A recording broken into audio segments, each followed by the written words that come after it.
Welcome to Interviews with Indie Authors.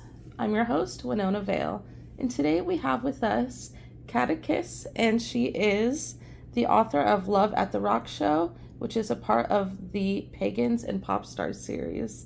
Welcome to the podcast. Thank you for having me. Of course. So today we're celebrating Queer Pride Month, but also Disability Pride Month, which I know your book has some representation of. Can you tell us a little bit about your book? Sure. My book is a enemies to lovers summer festival road trip with a broke psychic, my goodness words, and a washed up ex-boy band member. Love we've that. got anxiety rep, we've got chronic pain rep, and we've got queerness as well. That's so exciting. I love not only having like the disability rep, but having like different forms of disability in the book. Can you tell us a little bit more about what your characters go through throughout this series or the story without giving too many spoilers?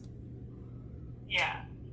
So when we start, we don't like each other because of a past friend thing. Mm-hmm. He had a love triangle in the previous book with her best friend, and she's mad at him about it because he can handle himself that well.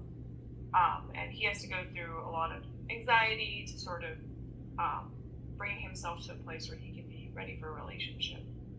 And she is, she has chronic pain, she is undiagnosed, but she's decided to join this festival, and it turns out he's on it too, and they're on the same bus. Okay, I like that. So that's book one. That's book two. Okay. Book two. Book one, totally different couple. These are all standalones, but they are interconnected. Okay. So before I forget to ask you, can you let us know where to find you on social media? Yeah, I'm mostly on Blue Sky. I am on Instagram, but I don't check it that much. I am Katta Kis on Blue Sky and Katta Kis Writes on Instagram. But if you just search my name, you'll find it. Okay, perfect. Thank you. So can you tell us a little bit more about how your characters are affected by their disabilities throughout the book? Sure. So my hero, Patrick, he suffers from a really strong anxiety. There's some trauma there from when he was in the boy band machine, the industry and all that. He got really famous, and it didn't really sit well with him. Mm-hmm. And he had to deal with some family stuff as well. And so he has to sort of sort through this and figure out what he can live with and what he needs to let go of. Mm-hmm. And so a lot of his anxiety is really standing in the way for him. And a lot of his journey is about working through that. Yeah. And then with her, she is dealing with undiagnosed chronic pain. She's too broke to get the treatment she needs. Mm-hmm. He's really trying to make it as like a freelance psychic, but it's not working. And so this festival is sort of this, I need to pay my rent, and I don't care. I'm going to have to deal with the consequences of how much of a grind it is to be on the festival tour. Mm-hmm. And so some of her stuff is just dealing with the hang-ups of her pain and people's expectation of how much she can do with that pain. Yeah, I think that especially when it comes to chronic pain, there is that level of like expectation versus like what you're actually able to accomplish. And I think it's difficult to not only have that expectation from other people, but on yourself as well, because it's hard not to put that on yourself. But that's lovely that you have that in the book, so that way, you know, other people who don't have chronic pain can have a little bit more of an insight. Yeah, I was sort of like, here, take my chronic pain. It was unloading of sorts. Yeah. give like little bits and pieces of ourselves into the book. I think it's fun to see like where like the author sort of like puts in like bits of themselves in. Um, Yeah. how do you take care of like yourself on a day-to-day basis? Oh God, the list is so long. But a lot of it is mental health. I Yeah. try to keep myself in decent mental health because stress just increases my pain. Mm-hmm. Yeah, like And that's inflammation. really hard these days. But, I have to, you know my limits on media consumption. I don't watch the news. I keep myself informed at a certain level, and then I, take my advocacy actions from there Mm-hmm. rather than keep myself in it. And then I, make sure I get outside, touch grass, move around, do things that I love, savor things. Really Yeah. important. Especially now, it's really important to find those like grounding techniques. And I know, especially with people with disabilities, chronic illness, it really is, difficult, if not impossible, to leave the house, do things are grounding in those ways. Like limiting your media consumption is one of those like grounding things that like everyone could benefit from, especially right now. I think we're Yeah, all sometimes stuck in that doom scroll a little bit. right. And yeah, I was reading a newsletter by Talia Hibbert, who's a great author, and she was saying that like even like getting outside is great because even when you know that like everything's terrible in the big world, you can see that things are still okay in the little world. Oh, I like And that. right. And so now I'm like, yes, okay, the little world is still okay for me at Hmm. least. I can look out and be like, okay, we're still good. Not everything's on fire yet. Yeah, yeah, yeah. um, I think that's, gosh, I love that. I'm gonna start using that big world versus little world because it's hard to like differentiate, like how to like talk about it and explain it. So, like the big world is they can stay out there. I'm gonna be in my little world for a second. Right. Yeah. What are some of the ways that your characters take care of their mental health in the book? Um. So for there is there's weed usage in my book. That is part of it. But also they talk to each other, and they eventually like are able to trust each other Mm-hmm. and take care of each other in really sweet ways, which I love. Like Patrick makes tea for people, and he takes Mm. care of people using his herbalism.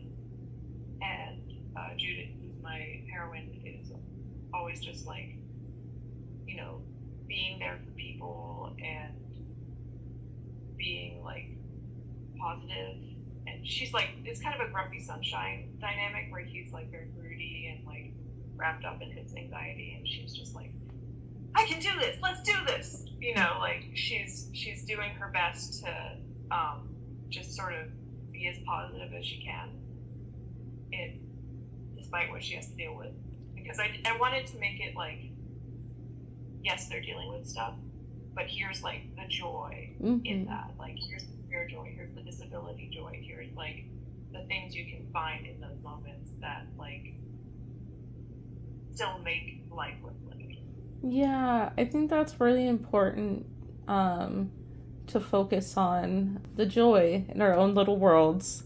Can you tell us a little bit about your writing process? I think it's different for every book. So Yeah. I've written a lot of books over the years, most of which will never be published. But I think every book is different. So, like, the first book in this series, I wrote and rewrote and rewrote. I was, like, kind of learning in the process. And I eventually had to, like, first outline it. And I used, like, the Story Genius method, which was great. It was super helpful. Um, and then I tried to do that for the second book, and I was, like, kind of successful. but it was sort of resisting outlining, so I just went with that. And then this third book that I'm working on right now is just completely like, no, we're not outlining. We're doing this, and you're going to figure it out as you go along. Mm-hmm. And I thought, oh my god, this is going to be the messiest first draft I've ever written. And it took so long. It was like pulling teeth, even though I love the couple, but like, it just was like really hard for my brain to process it. And then finally I finished it and I like edited it for my beta readers, and I didn't have that much to edit. I was like, this came out coherently. I don't understand. You're like, oh, interesting. Weird. I must be like learning how to do this or something. Like, wow, I must be fully evolving. expect the next book to be completely different. Yeah, I love that, because that's sort of one of like the types of questions I do like to ask is, how does your writing process change from one book to another? So that's perfect, because that makes a lot of sense that you evolved, you changed, because you're just getting better as a writer, so your writing process changes. Like, hopefully. I don't know, no promises. Could get worse any minute. Yeah, right. We'll see. We'll take a step back, take a deep breath. Can you tell me a little bit more about what your characters go through throughout the book? Okay. So sort of talked about the emotional journey. So they're on this summer festival tour, and it's just a hot mess. Emphasis on the hot. Like, I was looking at Band's Warped Tour when it was my model for this festival tour, and so I was like, hot parking lots, festival grounds where there's just like no bathrooms. Oof. And I was like, okay, let's make this, sticky. People are gonna have like fights. There's gonna be antagonists come through. So there's an antagonist in book 1 who's like, so we're sort of following this boy band, right, that has broken up. And so book 1 was one of the guys breaks up with his girlfriend and ends up in this love triangle with the other guy and his best friend.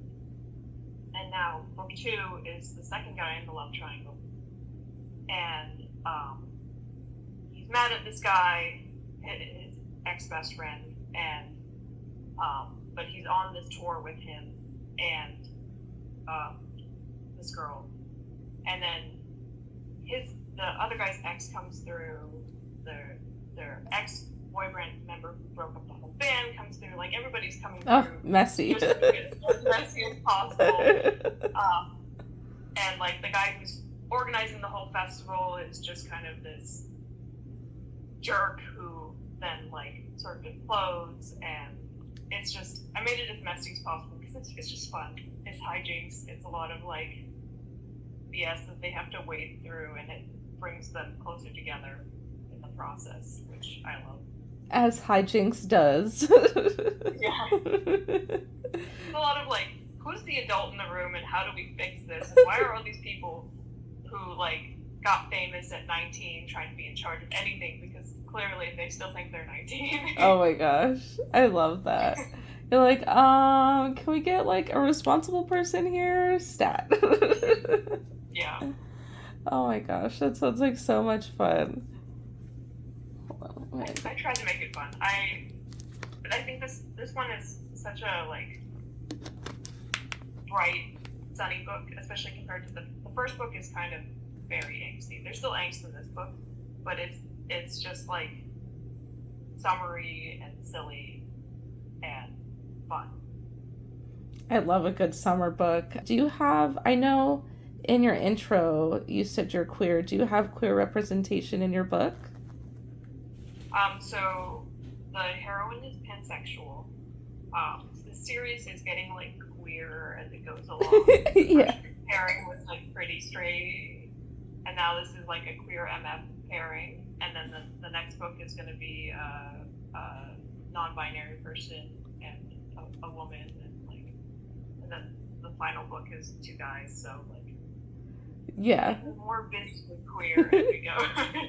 I love that. I think that that just shows like, again, like how you're evolving as a person. Like Like for example, like when like your writing style changed from like one book to another, just like what you want to focus on, like within the stories, like changes from one book to another. So it's cool to see like Yeah. your transformation. Do you have any indie authors that you would recommend? Oh my god, so many. Off the top of my head, so Darcy Liao wrote this really great trans lesbian romance called Make Room for Love. I have been telling everybody about it. Um, then T.D. Gonzalez wrote this book. It's very strange, but I loved it. It's like a book called A Widowed Vampire, Oh. which is about this like non-binary person who wakes up and realizes they've been turned into a vampire, and it just improves the hell out of their life. Like it's a lot better now. I love And that. it's just like this very vibesy novel. And gosh, um, N.C. Ross, also writing as Natalie Cross. She's a hybrid author, but she does lots of great like romance novellas of all kinds. I love her. She is a friend of mine, but I do love her work. So. Oh, cool. Thank you so much. Okay, well, you have a good rest of your day. Thank you. You too. It was Thanks. so nice talking to you. You too. Goodbye. I'm Astrid.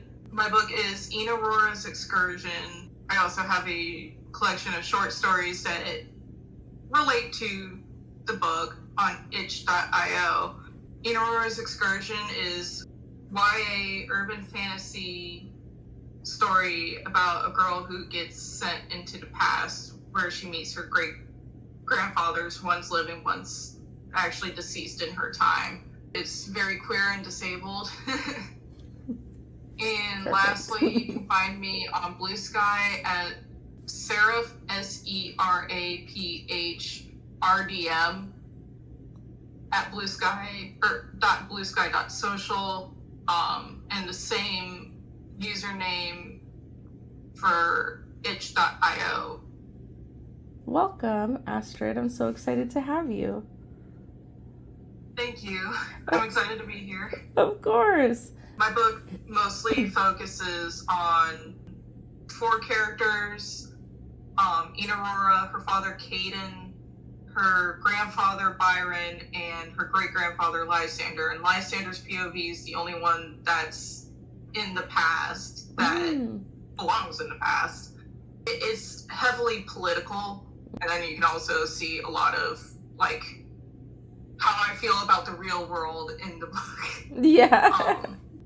The biggest thing about Ina Aurora's Excursion is it's diverse, like in multiple ways. The main cast, most of my characters are either queer and disabled. I try to focus on making the world how I see my world, which is diverse. Well, I'm so excited to read it.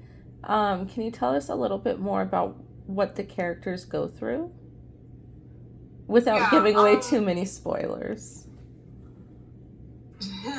They go through a lot. A lot of it is, in the past, Ina Aurora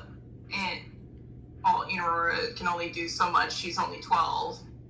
But Lysander, calls the Council of Sorcerers, which is named that way because humans came from our Earth and, they had their fun. They called the Council of Sorcerers and they drag their feet, and the dragging of their feet is kind of inspired by how Congress is. I can't help that. I was just like, yeah, no, this is kind of like Congress. Yeah, I think it's really important to reflect what we see in our everyday lives onto the page. I think that it's silly to think that that doesn't happen, because no matter how hard we try even to remove it, what we see, what happens in our life ends up being on the page regardless, I think. Yeah. So like that's how I got the council sorcerers. And in the present time though, when we are with Caden and Byron, they're trying to talk with the intelligence ward, which is supposed to be kind of like the cops, and they're also basically being useless because they don't want to help not Aurora herself. They don't want to help the family because of Lysander's investigative journalism, which before his death was like he was focusing on revealing the crimes of the council sorcerers and the intelligence ward. So they just kind of are like, well, that sucks. Sorry, buddy. And it's like, okay, but there's a kid missing. Why are you not doing what you're supposed to do? Mm-hmm. How would you describe the themes of your book? One of the biggest ones is ACAB. Okay, I agree. Don't always trust those in power to do what they need to do. That there are good blood families. Mm-hmm. Because I grew up in a family that is very supportive, and they're my blood relatives, so obviously I reflect that into my writing. Mm-hmm. Dads can be loving and doting, and men can cry, kind of themes. I like that. Because my boys, they get emotional. Yeah, I think that all those are very important, especially in today's like political climate, but perpetuating hypermasculinity and how that plays into what's going on in the world today. Can you tell us a little bit more about how disability plays a role in your book? Yeah, most of my characters are disabled in one way or another. Most of them are neurodivergent like me, like autistic and ADHD. But then I add in other forms of disability as well, because a lot of it is what I see in my day-to-day life. For example, Caden, he sort of has a similar back injury to my father. Mm-hmm.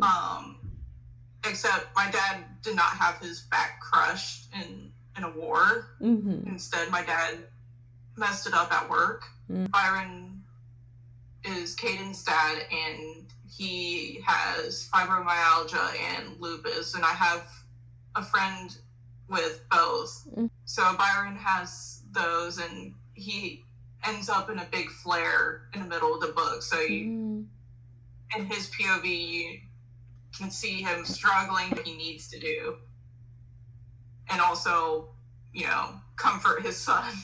Yeah. While everything feels like it hurts too much, she's just like, ow, I love you. Ow, I love you. Ow. Sari also has fibro and lupus. Or no, he doesn't have lupus. He just has fibro, but like when we're in the past, he's not in a big fibro flare, so he doesn't really show he's in as much pain because he's not in worse pain than normal. But in the future, he is in a bad flare also. Lysander has hypermobile Ehlers-Danlos syndrome, like I do. Mm-hmm. Or at least I'm almost certain I have that. And he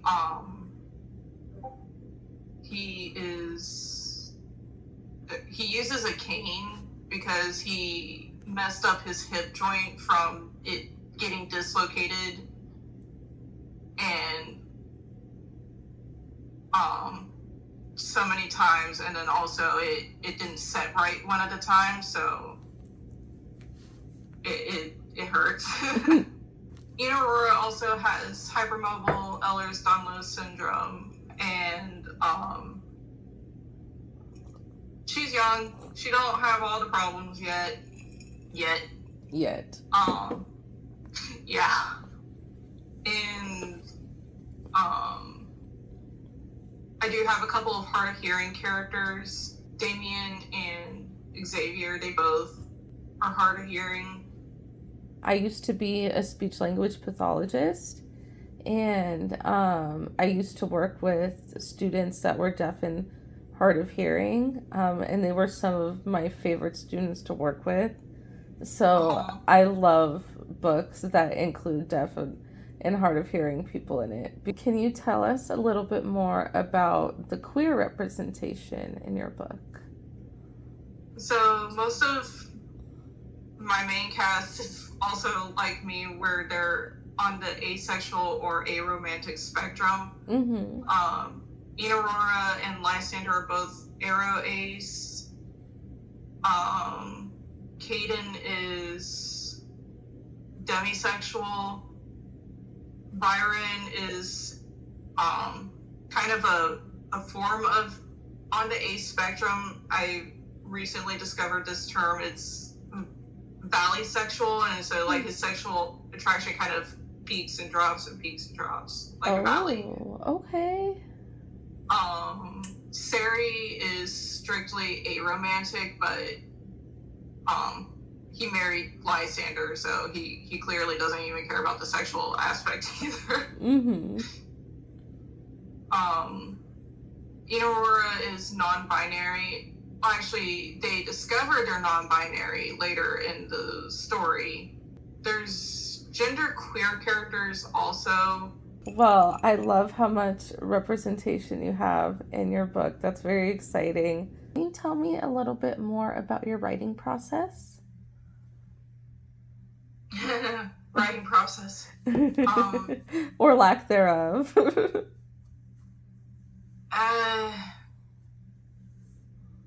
So my writing process is mostly just, I draft everything out, then I rewrite it a couple of times. I sort of try to use an outline, but that doesn't always end up working. Because I end up forgetting after a while. Yeah. It's just mostly I draft, then I draft a couple more times. With Aurora's excursion, it's kind of weird because I had published, and then I had to take her back down because I had been kind of screwed over on my edits. Now I have an alpha reader, and I'm making the edits to my book as I can, and she's giving me her alpha reader feedback and editing that, those bits, and eventually I get to send off to a beta reader, and then I can send off to a new editor who will treat my book with love. Woohoo! Well, I'm excited for your book to re-release. You said hopefully in October? Yeah, hopefully in October. All right, cool. Have a good day. I look forward to it. Thanks. All right, me too. Bye. Bye.